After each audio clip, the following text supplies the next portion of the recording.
Hello, good evening सभी को। आज से अपन एक नया चैप्टर स्टार्ट कर रहे हैं, नया सब्जेक्ट स्टार्ट कर रहे हैं प्रोग्रामिंग वाला। जिसमें अपन बहुत सारी लैंग्वेज सीखेंगे। आपके जो सिलेबस में है, बीसीए और एसए के सिलेबस में है, सी लैंग्वेज है, सी प्लस प्लस है, जावा है, डॉट नेट है और पाइथन है। इसके अलावा भी आपके 4-5 टॉपिक उस पोर्शन में दिए गए हैं। जैसे उप्स दिया गया है कि आपको उप्स के कॉन्सेप्ट भी पूछे जाएंगे। आईडी करके एक टॉपिक दिया गया है।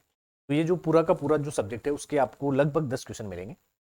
लगभग 10 क्वेश्चन आपको एग्जाम में मिलेंगे। इसमें कुछ क्वेश्चन आपको मतलब थोड़े टफ भी मिलेंगे।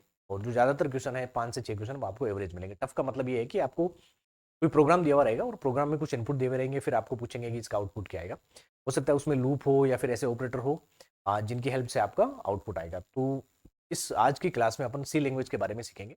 एक बार जैसे ही अपनी सी कंप्लीट हो जाएगी उसके बाद में अपन अगली लैंग्वेज स्टार्ट करेंगे। तो अपन को सी उतना पढ़ना है कि उतनी डेप्थ तक पढ़ना है कि आपके अच्छे से अच्छे क्वेश्चन आपसे सोल्व हो जाए। और कोशिश ये करनी है कि मतलब थोड़ा सा डेप्थ में पढ़ें, क्योंकि जो लास्ट ईयर क्वेश्चन आए थे 2022 वाली वैकेंसी में वो एक अच्छे लेवल के क्वेश्चन थे। तो चलो स्टार्ट करते हैं सी लैंग्वेज। सबसे पहले ये है कि लैंग्वेज क्या होती है। लैंग्वेज किस लिए अपन यूज में ले रहे हैं, मतलब भाषा अपन क्यों सीख रहे हैं, ताकि अपन दूसरे बंदे से बातचीत कर सकें। भाषा सीखने का यही मतलब होता है। जैसे आपको हिंदी आती है, इंग्लिश आती है, इसका मतलब ये है कि आप किसी पर्सन से हिंदी भाषा में बात कर सकते हैं या फिर इंग्लिश भाषा में बात कर सकते हैं। और हर भाषा के कुछ नियम होते हैं। जैसे आप इंग्लिश पढ़ते हो तो इंग्लिश की ग्रामर भी पढ़ते हो, और हिंदी की आप व्याकरण पढ़ते हो तो उसमें क्या सिखाया जाता है, ये सिखाया जाता है कि इस भाषा के कुछ नियम बनाए गए हैं, उन नियमों की आपको पालना करनी है। उन नियमों की पालना करते हुए आपको सेंटेंस बनाना है, अगले आदमी से बात करनी है। तो भाषा का बेसिक यही मतलब है कि अपन कम्युनिकेट कर सकें। भाषा क्यों सीखते हैं, ताकि अपन किसी से क्या है, कम्युनिकेट कर सकें। अगला देखो, हर भाषा के कुछ ना कुछ नियम होते हैं।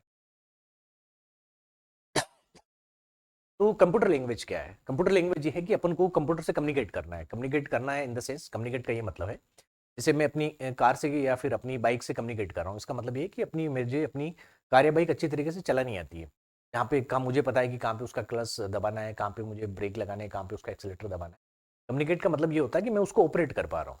देखो, जैसे आपको कंप्यूटर से बातचीत करनी है, फिर कंप्यूटर को कोई कमांड देनी है, कंप्यूटर को कोई कमांड देनी है, तो आपको एक लैंग्वेज आनी चाहिए जिससे आप कंप्यूटर को कमांड दे सकें। ठीक है, तो अपन जो भी कंप्यूटर लैंग्वेज क्यों सीख रहे हैं, ताकि अपन कंप्यूटर से क्या है, कम्युनिकेट कर सकें।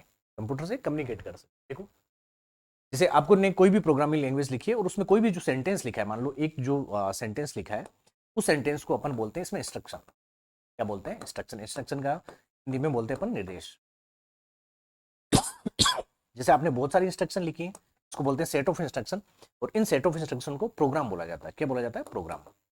जैसे आपने देखा होगा कि कोई बोल रहा है कि मैं सी में प्रोग्राम लिख रहा हूँ या फिर पाइथन में प्रोग्राम लिख रहा हूँ। इसका ये मतलब है कि वो बहुत सारी लाइनें लिख रहा है और उस प्रोग्राम का कोई ना कोई उद्देश्य होता है। जिस उद्देश्य से वो लिख रहा है उसको प्रोग्राम बोला जाता है। तो अपन कंप्यूटर लैंग्वेज क्यों सीख रहे हैं? क्योंकि अपन को कंप्यूटर से क्या है, कम्युनिकेट करना है। देखो, क्या कंप्यूटर से हम सीधा कम्युनिकेट नहीं कर सकते? मान लो ये कंप्यूटर है और ये अपन है। क्या कंप्यूटर को मान लो मैं हिंदी या इंग्लिश, मान लो या तो हिंदी या फिर इंग्लिश में कोई भी इंस्ट्रक्शन दूं, तो क्या कंप्यूटर मान लेगा? बिल्कुल नहीं मानेगा। जो कंप्यूटर है वो कौन सी भाषा जानता है? कंप्यूटर बाइनरी भाषा जानता है, या फिर इसको मशीनी भाषा भी बोलते हैं। और इसमें दो ही अक्षर होते हैं, 0 और 1। तो यदि मेरे को कंप्यूटर से कम्युनिकेट करना है, इसका ये मतलब हुआ कि मेरे को जो कुछ भी बोलना है या फिर जो कुछ भी मैं इंस्ट्रक्शन दे रहा हूँ वो मेरे को बाइनरी लैंग्वेज में देनी पड़ेगी। मान लो जैसे मैंने एक शब्द लिखा है एप्पल, तो मेरे को एप्पल को किस में बदलना पड़ेगा? बाइनरी लैंग्वेज में बदलना पड़ेगा। कौन सी लैंग्वेज में? बाइनरी भाषा में बदलना पड़ेगा। देखो, इसको बाइनरी भाषा में बदलने के लिए लगभग इसको ए को लिखने के लिए मेरे को 6 बिट चाहिए। तो मेरे पास कितनी होगी? 1 2 3 4 5। तो कम से कम लगभग मेरे को 30 बिट चाहिए। 30 बिट का मतलब है कि ऐसे 30 बिट होगी यहाँ पे, 1 0 0 0 1 ऐसे। मतलब मेरे को एक छोटा सा शब्द लिखना है एप्पल लिखने के लिए, मेरे को इतना सारा लंबा कोड लिखना पड़ेगा सिर्फ एप्पल को लिखने के लिए, जो कि अपने लिए इम्पॉसिबल है। तो अपन को कोई ना कोई लैंग्वेज सीखनी पड़ेगी। तो अपन कौन सी लैंग्वेज सीखते हैं? कंप्यूटर की लैंग्वेज सीखते हैं। देखो, तो फिर सी लैंग्वेज क्या है? देखो, मान लो कोई भी कंप्यूटर लैंग्वेज में सबसे पहले क्या लिखेगा? इंस्ट्रक्शन लिखेगा। इंस्ट्रक्शन का मतलब है एक लाइन लिखेगा, बहुत सारी इंस्ट्रक्शन लिखेगा। इस बहुत सारी इंस्ट्रक्शन को प्रोग्राम बोला जाता है। क्या बोला जाता है? प्रोग्राम। और इसी प्रोग्राम को क्या बोला जाता है? सॉफ्टवेयर बोला जाता है। तो देखो, सी लैंग्वेज क्या है? सी लैंग्वेज एक तरह का क्या है? सॉफ्टवेयर है, जिसकी हेल्प से हम कंप्यूटर से कम्युनिकेट कर सकते हैं। आप जितनी भी लैंग्वेज सीखोगे, सी सीख रहे हो, सी प्लस प्लस सीख रहे हो, जावा सीख रहे हो, वो एक तरह का क्या है? सॉफ्टवेयर है। और किसके लिए यूज हो रहा है? कंप्यूटर से कम्युनिकेट करने के लिए यूज हो रहा है। आगे देखो, कंप्यूटर लैंग्वेज की जरूरत क्यों है? देखो यहाँ पे मैंने एक एग्जांपल दिया है कि 5 को 2 से मल्टीप्लाई करना है, तो इसका आंसर क्या आएगा, 10 आएगा। मान लो मैंने एक ये संख्या दी है, इसको मल्टीप्लाई करना है इस संख्या से। इसको मल्टीप्लाई करने के लिए आपको कम से कम 5 या 7 मिनट लगेंगे, और उसके बाद भी ये जरूरी नहीं है कि आप सही आंसर निकाल दोगे। तो ये है जटिल प्रॉब्लम, मतलब कॉम्प्लेक्स प्रॉब्लम है। इसको सोल्व करने के लिए अपन खुद से सोल्व नहीं करेंगे, इसकी हेल्प से सोल्व करेंगे, कंप्यूटर की हेल्प से सोल्व करेंगे, या फिर आप कैलकुलेटर की मदद से सोल्व करोगे। तो अपन मशीन का यूज या फिर कंप्यूटर का यूज क्यों करते हैं? जटिल प्रॉब्लम को आसानी से सोल्व करने के लिए अपन किनका यूज करते हैं? कंप्यूटर का यूज करते हैं। देखो कॉम्प्लेक्स प्रॉब्लम को आसानी से हल करें, इसलिए अपन कंप्यूटर लैंग्वेज सीखते हैं। यदि अपन को कंप्यूटर लैंग्वेज आ रही है, इसका मतलब अपन कंप्यूटर से कम्युनिकेट करना सीख रहे हैं। कंप्यूटर से कम्युनिकेट करना सीख रहे हैं, इसका मतलब जो भी अपनी कॉम्प्लेक्स प्रॉब्लम है उनको अपन आसानी से सोल्व कर सकते हैं। आगे देखो, कंप्यूटर या मशीन को सिर्फ मशीन लैंग्वेज में ही कोड देना पड़ेगा, जबकि हमारे लिए मशीन लैंग्वेज में इंस्ट्रक्शन देना इम्पॉसिबल जैसा, इसी कारण हम प्रोग्रामिंग लैंग्वेज सीखते हैं।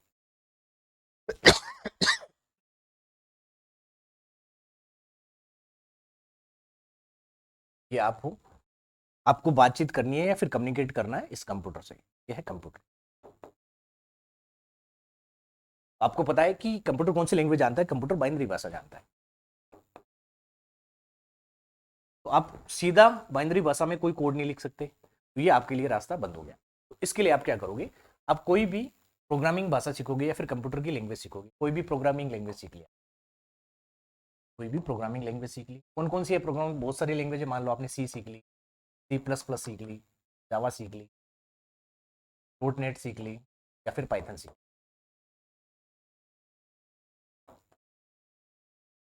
आपने कोई भी प्रोग्रामिंग लैंग्वेज एक सीख रखी है, मान लो इनमें से कोई भी आपने प्रोग्रामिंग लैंग्वेज सीख रखी है, उसका मैं कोड लिख रहा हूँ, सिंपल सा कोड लिख रहा हूँ। वो जरूरी नहीं है कि वो सिंटेक्स उसका सही हो। देखो जैसे मैंने ए बराबर लिखा है 10 और बी बराबर लिखा है 30, फिर मैं दोनों को ऐड कर रहा हूँ, ए और बी को। सी बराबर लिख दिया मैंने ए प्लस बी, और फिर मैंने कर दिया प्रिंट सी।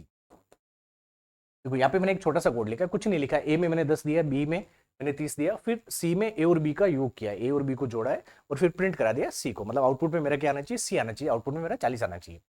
देखो ये मैंने प्रोग्रामिंग भाषा में एक कोड लिख दिया।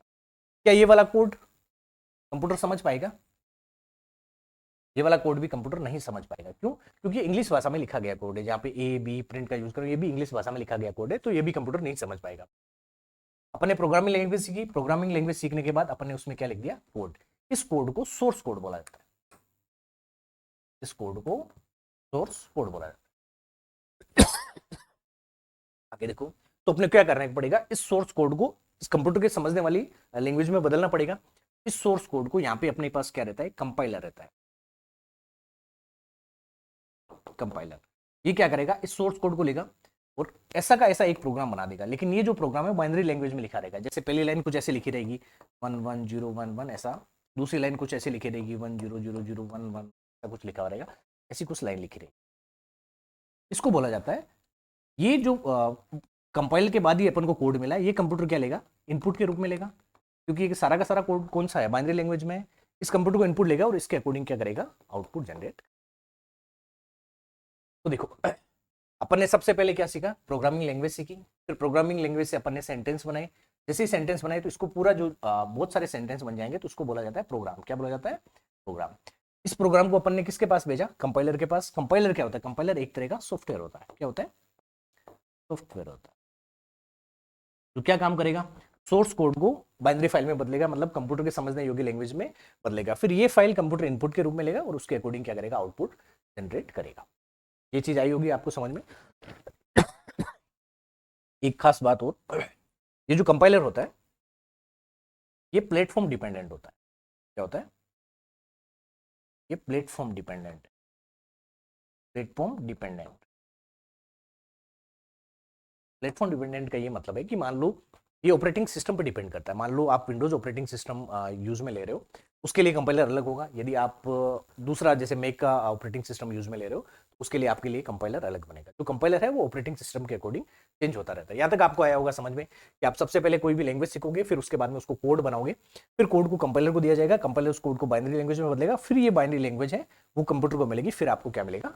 आउटपुट मिलेगा। अब देखो हिस्ट्री की हिस्ट्री सीख लेते हैं। सबसे पहले देखो आपकी जो सबसे इंपॉर्टेंट चीज वो ये है, सी लैंग्वेज किसने बनाई थी? सी लैंग्वेज बनाई थी डेनिस रिची ने 1972 में। कौन सी? बेल टेलीफोन लेबोरेटरी में बनाई थी। तो ये क्वेश्चन आपको पूछा जाता है कि सी लैंग्वेज किसने बनाई थी? डेनिस रिची में। लेकिन इसकी कुछ हिस्ट्री है सी लैंग्वेज की, वो भी आपको याद रखनी है। देखो 1960 में बनी थी एल्गोल, का मतलब है एल्गोरिदम लैंग्वेज बनी थी 1960 में इंटरनेशनल ग्रुप के द्वारा। फिर उसके बाद में एल जोल के द्वारा बनी, उसके बाद में बनी थी बीसीपीएल। बीसीपीएल के बाद में आपकी बी लैंग्वेज आई, बी लैंग्वेज के बाद में सी लैंग्वेज बनी, सी लैंग्वेज के बाद में के एंड आर सी बनी। के और आर का मतलब इससे लिया गया है, कर्निगन का के लिया गया है और डेनिस रिची का क्या लिया गया? आर लिया गया है। उसके बाद में ये एएनएसआई सी लैंग्वेज बनी थी। एएनएसआई का मतलब एक कमेटी है, उसके द्वारा एएनएसआई सी बनेगी। उसके बाद में एएनएसआई आईएसओ सी बनी थी 1990 में। उसके बाद में C99 बनी थी। इस हिस्ट्री से बहुत कम चांस है कि आपको एग्जाम में क्वेश्चन पूछे जाएंगे। आपको बस इतना सा याद रखना है कि सी लैंग्वेज किसने बनाई थी? डेनिस रिची ने बनाई थी। कौन से सन में बनाई थी? 1972 में बनाई थी। एलजीओएल का मतलब है एल्गोरिदम लैंग्वेज।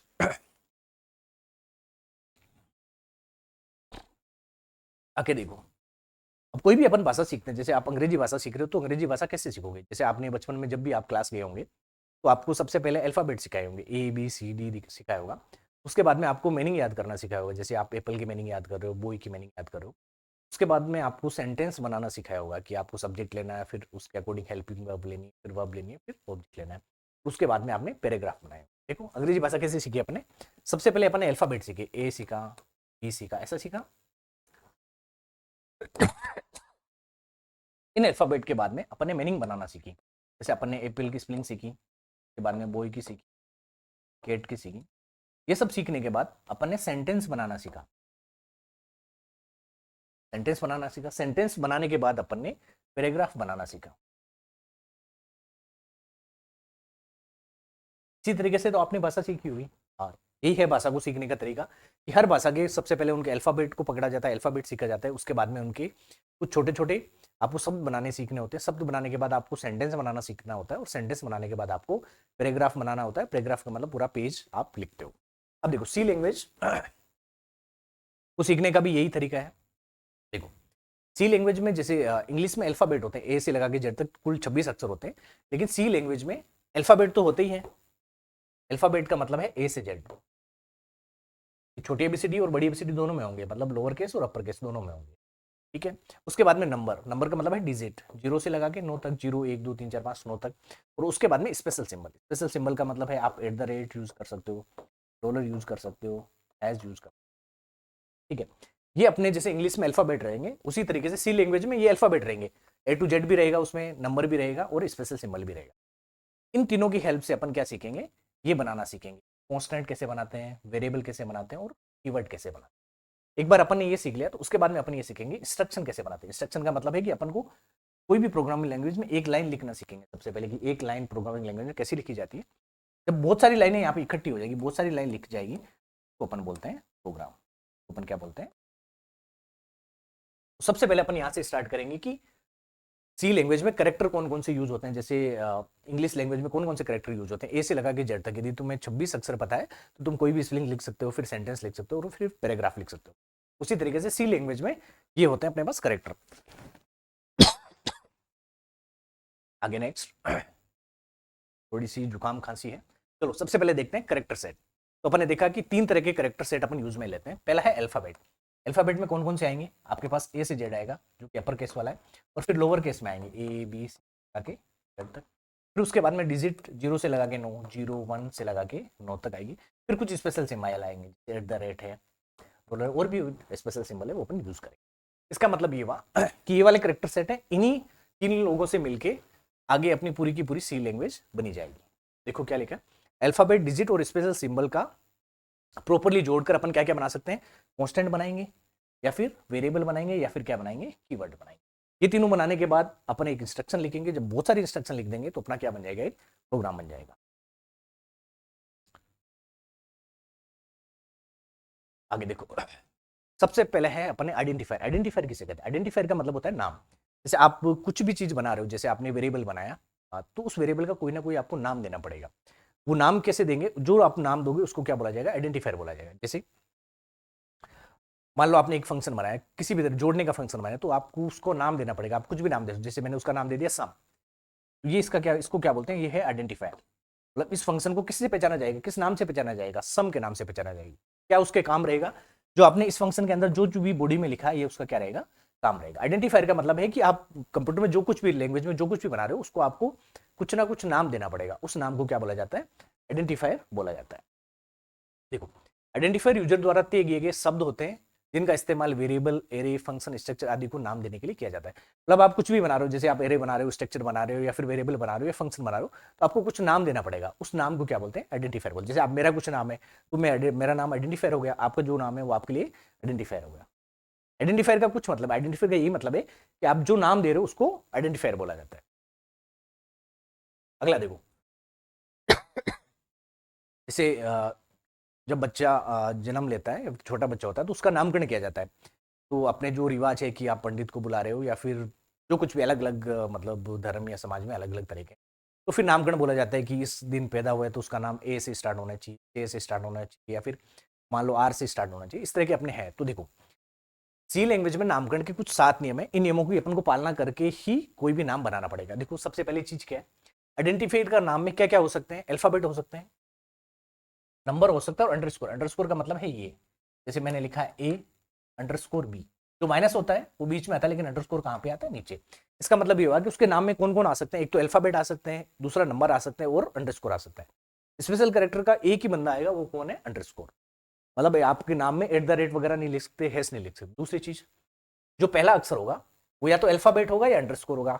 चलो मेरे को किसी का नाम लिखना है तो मैंने यहाँ पे लिख दिया बी, बी से स्टार्ट कर सकता हूँ, क्यों, क्योंकि पहला अक्षर या तो अल्फाबेट है, एबीसीडी में से है, या फिर अंडरस्कोर है, या फिर किसी का नाम मैं अंडरस्कोर से भी स्टार्ट कर सकता हूँ। उसके बाद में पहले अक्षर के बाद में सिर्फ अक्षर, अंक और अंडरस्कोर ही आएंगे।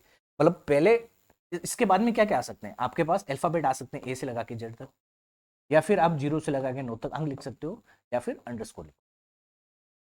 यहाँ तक आई समझ में। मतलब किसी को भी अपन को आइडेंटिफायर का नाम देना, तो सबसे पहले ये चीज है कि उसके नाम में कौन कौन से लोग आ सकते हैं। उसके नाम में ए से लगा के जेड तक अल्फाबेट आ सकते हैं, जितने भी डिजिट है 0 से लगा के 9 तक डिजिट आ सकते हैं, और अंडरस्कोर आ सकते हैं। जबकि जो पहला अक्षर होगा वो या तो अल्फाबेट से शुरू होगा या फिर अंडरस्कोर से शुरू होगा।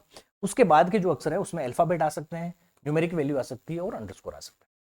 उसके बाद में देखो नाम कीवर्ड नहीं होना चाहिए, कीवर्ड पढ़ेंगे अभी आगे, अगली वाली स्लाइड में कीवर्ड ही है।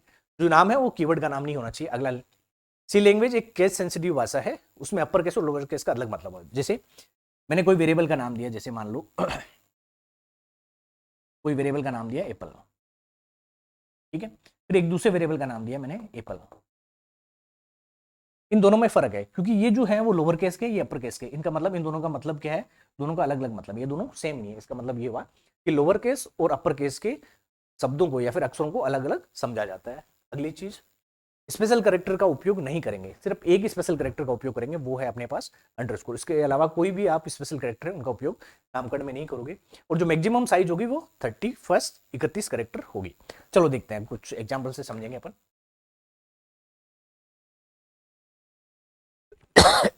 जैसे मैं कुछ नाम लिख रहा हूं, आपको बताना है कि इनमें से कौन सा आइडेंटिफायर का नाम सही है फिर गलत है। देखो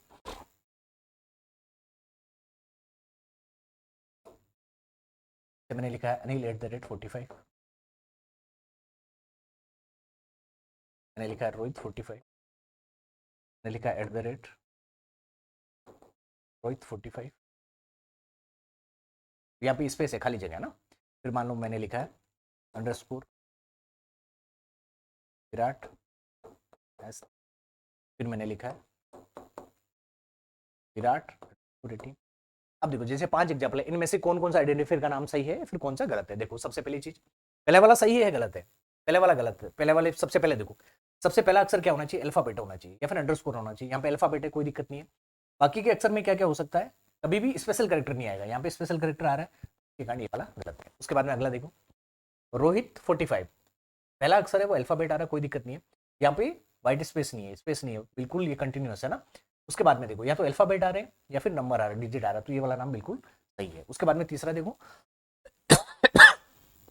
पहली जो डिजिट है उसमें अंडरस्कोर आ रहा है तो कोई दिक्कत नहीं है। उसके बाद में देखो यहाँ तक सही है, लेकिन यहाँ पे व्हाइट स्पेस आ रहा है तो अपन व्हाइट स्पेस नाम में नहीं दे सकते। उसके बाद में देखो यहाँ पे अंडरस्कोर आ रहा है, सारी अंडरस्कोर आ सकता है, तो यहाँ पे देखो एस आ रहा है, इसकी वजह से ये नाम भी गलत है। उसके बाद में ये देखो, ये पूरा मान लो यहाँ पर अंडरस्कोर 18, ये नाम सही है क्योंकि यहाँ पे पहला अक्षर क्या आ रहा है, अल्फाबेट आ रहा है। देखो कुछ और एग्जाम्पल लेते हैं।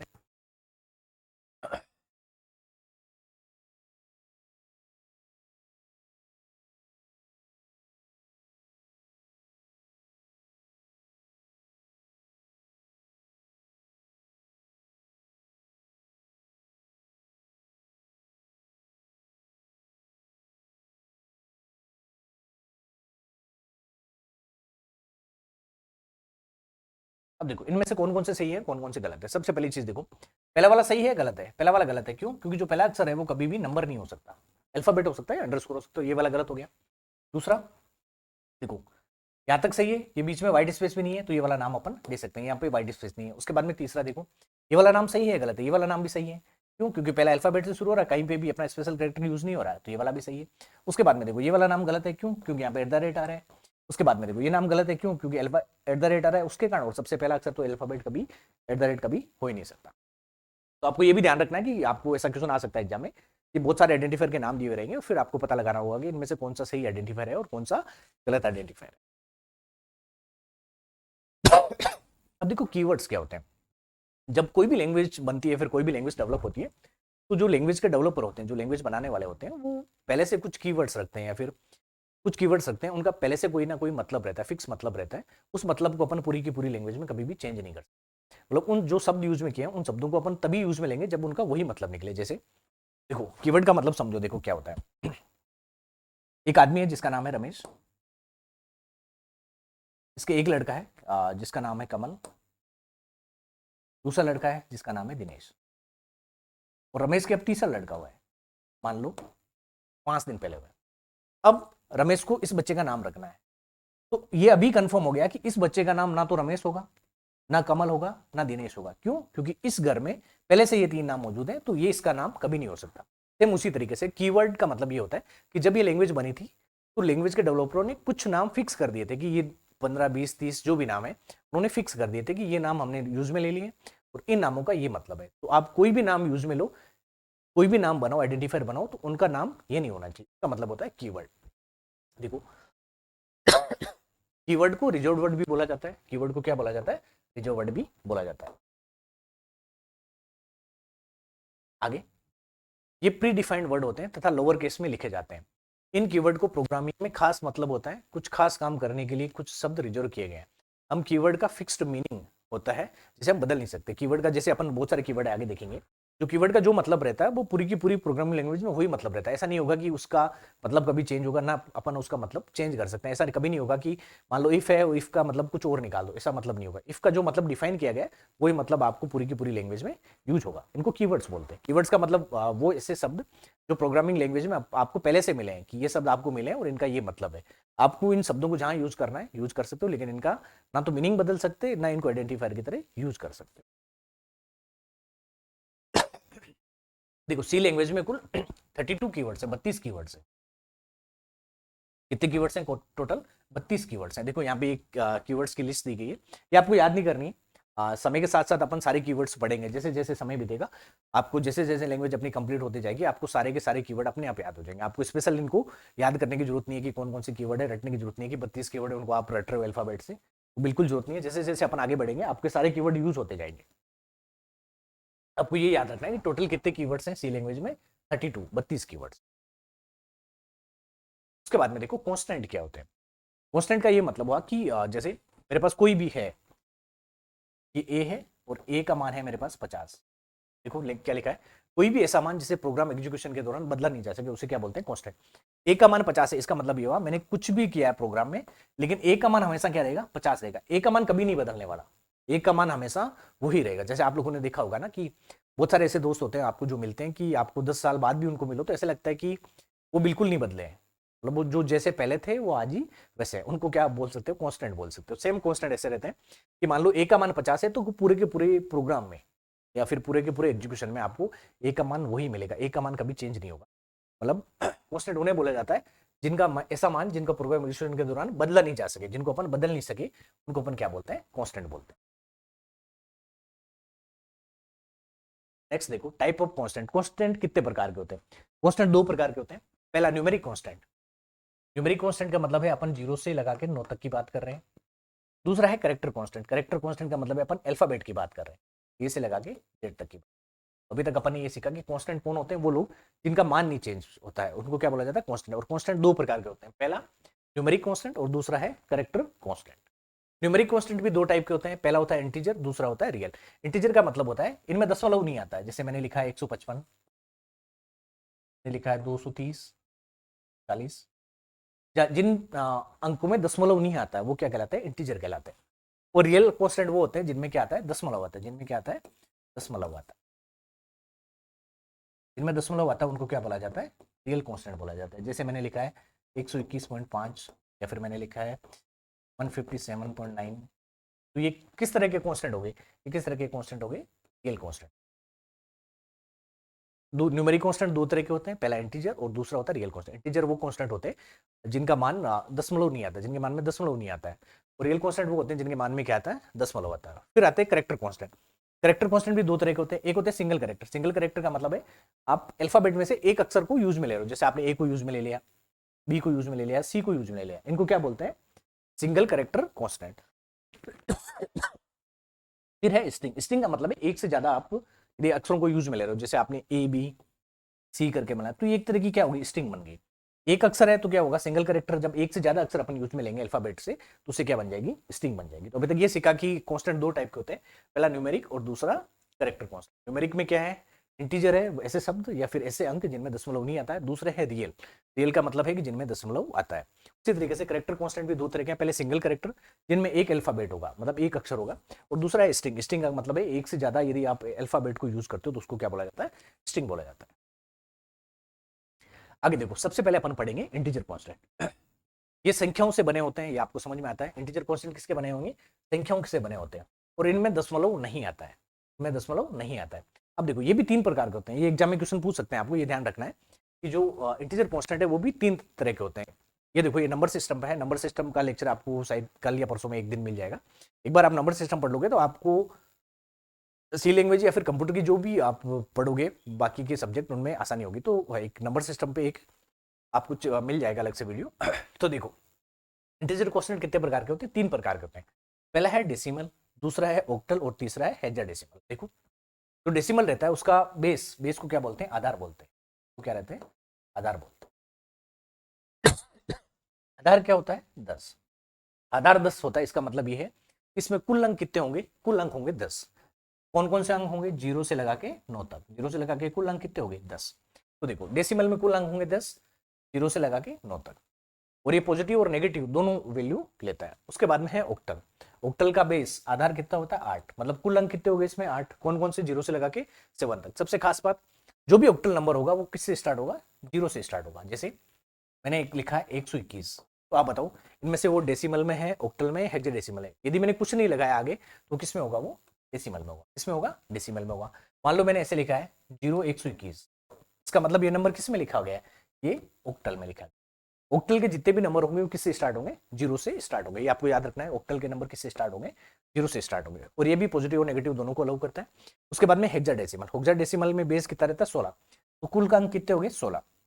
देखो, 0 से लगा के 9, फिर अपन 11 नहीं लिखेंगे, 11 की जगह क्या लिखेंगे, ए। 12 की जगह क्या लिखेंगे, बी। उसी तरीके से 15 को क्या लिखेंगे, अपन एफ लिखेंगे। कुल अंक कितने हो गए इसमें, कुल अंक कितने हो गए, 16। 0 से लगा के 9, फिर ए से लगा के एफ तक। और हेक्साडेसिमल नंबर होते हैं वो स्टार्ट कहाँ से होंगे, ओ एक्स से स्टार्ट होंगे। ये कैप्स में भी, स्मॉल में भी हो सकते हैं और कैपिटल में भी हो सकते हैं। देखो, जैसे मैंने एक नंबर लिखा है ओ एक्स 52, मैंने एक नंबर लिखा है, फिर एक नंबर लिखा है मैंने 52। अब आपको ये बताना है कि इनमें से ऑक्टल वाला कौन सा है। ऑक्टल के लिए पहचान ये है कि स्टार्टिंग कहाँ से होगी, 0 से स्टार्ट होगी, फिर ओ से स्टार्ट होगी। तो ये किस में आ गया है नंबर, ये नंबर है ऑक्टल में लिखा गया है। देखो, इसमें ओ एक्स लिखा गया है, इसका मतलब ये किस में है, ये हेक्साडेसिमल में लिखा गया है। और इसमें कुछ भी नहीं है तो ये किस में हो गया, डेसिमल में। तो देखो, आपको ये पहचानना बहुत जरूरी है कि ये कांस्टेंट है वो कौन सी लिखा गया है, कौन से नंबर सिस्टम में लिखा गया है, या तो ऑक्टल में है, हेक्साडेसिमल में है, या फिर वो। तो नंबर सिस्टम पे आपको क्लास मिल जाएगी आज या कल में। आ, देखो, आज की क्लास में अपन ने क्या क्या पढ़ा। सबसे पहले ये पढ़ा कि लैंग्वेज क्या होती है। लैंग्वेज का मतलब होता है कि अपन एक दूसरे से कम्युनिकेट कर सकें, एक दूसरे से बातचीत कर सकें, इसलिए अपन को लैंग्वेज की जरूरत होती है। तो फिर अपन कंप्यूटर लैंग्वेज क्यों सीख रहे हैं, कंप्यूटर लैंग्वेज सीखने का ये मतलब है कि अपन कंप्यूटर से सीधा कम्युनिकेट नहीं कर पा रहे, कंप्यूटर से अपन सीधी बात नहीं कर पा रहे। क्यों, क्योंकि कंप्यूटर है वो बाइनरी भाषा सीखता है, और अपने लिए बाइनरी भाषा सीखना बहुत ही मुश्किल टास्क है। मान लो मैंने एक जैसे एग्जाम्पल बताया, जैसे मैं एप्पल भी लिख रहा हूँ तो मेरे को 30 बिट लिखनी पड़ेगी। उस 30 बिट को याद करना मेरे लिए बहुत मुश्किल टास्क है। जैसे कि मैं तो एक मान लो सेंटेंस बना दूँ तो मेरे को कुछ सैकड़ों बिट्स लिखनी पड़ेगी, जो अपने लिए इम्पॉसिबल है बाइनरी भाषा को याद करना। तो अपन क्या करते हैं, तो एक लैंग्वेज सीख लेते हैं, कंप्यूटर की लैंग्वेज सीख लेते हैं। कंप्यूटर की बहुत सारी लैंग्वेज है, मान लो अपन ने लैंग्वेज सीख ली, लैंग्वेज सीखने के बाद अपन उस लैंग्वेज में प्रोग्राम बनाएंगे। वो प्रोग्राम भी कंप्यूटर नहीं सीख पाएगा, तो उसके लिए अपन एक कंपाइलर लगाते हैं जो क्या करता है, उस सोर्स कोड को उस लैंग्वेज में बदल देता है, बाइनरी लैंग्वेज में बदल जाता है, तो कंप्यूटर को समझ में आ जाए। उस कंपाइलर जो आउटपुट देगा उसको इनपुट लेगा कंप्यूटर, उसके अकॉर्डिंग क्या करेगा, आउटपुट जनरेट करेगा। उसके बाद में ये देखा था कि सी लैंग्वेज की हिस्ट्री सीखी थी, उसमें ये देखा था कि अपन को 1972 में सी लैंग्वेज डेवलप हुई थी। उसके बाद में ये सीखा था अपन ने कि कोई भी लैंग्वेज सीखने के आधार क्या है, जैसे हिंदी भाषा सीख रहे हैं तो सबसे पहले अल्फाबेट सीखेंगे, उसके बाद में अपन क्या गए, स्पेलिंग बनाना सीखेंगे, बाद सेंटेंस, उसी तरीके से पैराग्राफ। उसी तरीके से अपन ने यहाँ पे सीखा था कि करेक्टर सेट होते हैं अपने सी लैंग्वेज में। करेक्टर सेट में एक तो आपके अल्फाबेट आएंगे, उसके बाद में डिजिट्स आएंगे और स्पेशल करेक्टर आएंगे। उनसे अपन क्या बनाना सीखेंगे, उससे अपन कॉन्स्टेंट बनाना सीखेंगे, वेरिएबल बनाना सीखेंगे और कीवर्ड्स बनाना सीखेंगे। इन तीनों के यूज से अपन क्या बनाएंगे, एक इंस्ट्रक्शन बनाएंगे, मतलब एक प्रोग्रामिंग की लाइन लिखेंगे। और यदि अपन बहुत सारी लाइन साथ लिख देंगे तो उसको क्या बोला जाता है, प्रोग्राम बोला जाता है। और सबसे पहले अपन ने ये देखा था कि आइडेंटिफायर क्या होता है, यदि किसी का नाम है उसको क्या बोलते हैं, आइडेंटिफायर। आइडेंटिफायर के कुछ नियम होते हैं, वो अपन ने देखे थे। उसके बाद में देखा था कीवर्ड। कीवर्ड का मतलब ये है कि कोई भी जो प्रोग्रामिंग लैंग्वेज आती है, डेवलप होकर आती है, तो जो भी डेवलप करने वाला होता है वो कुछ वर्ड्स को यूज लेता है, उनके मीनिंग पहले से डिसाइड कर देता है कि इसके मीनिंग ये रहने वाले हैं। आप उनके ना तो मीनिंग को चेंज कर सकते हो, ना फिर उन वर्डों को आप यूज कर सकते हो एज ए आइडेंटिफायर।